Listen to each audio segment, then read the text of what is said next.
Dave Armstrong presents Storytime with Dave Armstrong. Oh, thank you, sir. The First Job, Part 5. The crazy Dr. Rickman was the type of man that could not be satisfied until he saw you in pain. So he continued to wiggle his finger lodged inside the bullet hole in Walt Whitman's right shoulder. Walt's mind flashed back to the day he escaped from the experiments. Dr. Rickman turned him into a monster. When he got home, his beautiful wife Helen barely recognized him. She couldn't hide the terror in her eyes. She held him and cried. She told him that she'd never be able to love anyone else, that she couldn't stand to see him like this. Finally, she asked him to forgive her, and then she went to the bedroom and shot herself in the head. Walt Whitman's mind snapped back to reality. Pure rage flowed through his veins. Dr.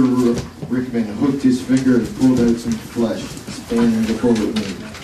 All that pain and anger made Walt feel strong again. His arms ripped the chains off the wall. He grabbed the doctor and threw him into the 4 military men armed with M16s. That gave him enough time to rip the chains binding his legs. Walt grabbed 2 M16s and at such a short range turned the heads of the 4 guards into a bloody soup. Then he turned to Dr. Rickman. His claws ripped the doctor's left arm off and flung the rest of his body against the wall. Walt Whitman towered over Dr. Rickman, breathing heavily.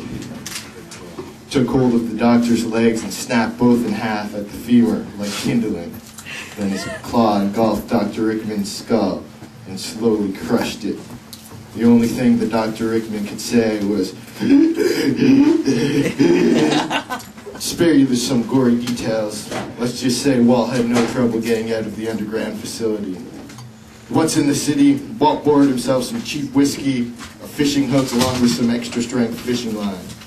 He poured the whiskey into his bullet wound, then poked the fishing hook through the surrounding skin and stitched it shut.